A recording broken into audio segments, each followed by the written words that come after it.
హరీష్ రావు గారు please please bills కు సహకరించండి, గవర్నమెంట్ బిల్స్ కు సహకరించండి.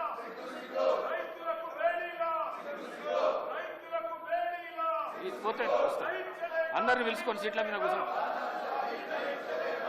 పిలు ఇస్తా.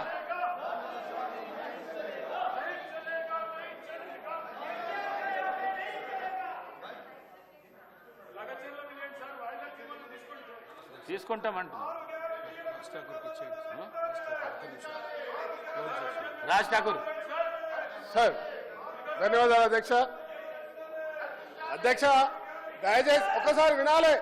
10 సంవత్సరాలు మీ ప్రభుత్వంలో క్రీడలను పూర్తిగా బొందబెట్టిన చరిత్ర మీది.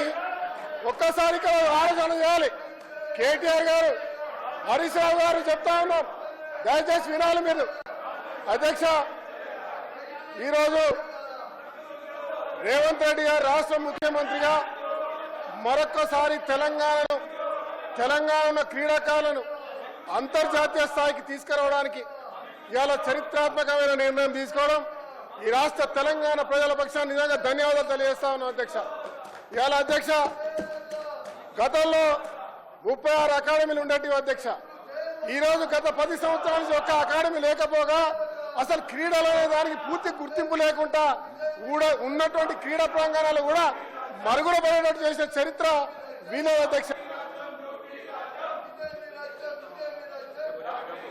అధ్యక్ష వాళ్ళ ప్రభుత్వం వచ్చిన తర్వాత అనేక నిబంధనలు తీసుకొచ్చారు అసెంబ్లీలో, రూల్ బుక్ అని. వాళ్ళే వాటిని తుంగలో తొక్కుతున్నారు. అదే కాకుండా వాళ్ళ హయాంలో ఖమ్మంలో కానీ గిరిజన రైతులకు, ఆదిలాబాద్లో మహిళలకు, జగిత్యాలలో గౌరారం దానికోసం గౌరారం దగ్గర హుస్నాబాద్లో, అదేవిధంగా భువనగిరిలో ఇట్లా అనేక మంది నిరసన తెలియజేసినటువంటి రైతులకు బేడీలేసింది వాళ్ళు. మొన్న లగచర్లలో జరిగిన దాని విషయంలో దృష్టికి రాగానే సీఎం గారు వెంటనే సంబంధిత అధికారులను కూడా సస్పెండ్ చేయడం జరిగింది. కానీ ఈ రోజు వాళ్ళు ఒప్పుకుంటారో ఆ రోజులలో మేము బేడీలేసి తప్పులు చేసినామని కనీసం ఒప్పుకునేటువంటి నైతిక ధైర్యం ఉన్న అర్హత ఉన్నదా నేను అడుగుతా ఉన్నా.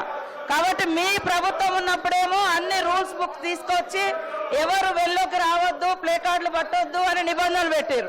ప్రతిపక్షంలోకి రాగానే ఇంత దారుణంగా వ్యవహరించడం అయితే ఇది కరెక్ట్ కాదు. సభ్యులకు నిబంధనలు అన్నప్పుడు అవే నిబంధనలు వర్తిస్తాయి. మీరు అధికారంలో ఉంటే ఒక నిబంధన, మేము అధికారంలో ఉంటే ఒక నిబంధన అనేది కరెక్ట్ కాదు. కాబట్టి సభ్యులు ప్రాపర్ వేలో వచ్చి డిస్కస్ చేస్తే బాగుంటుందని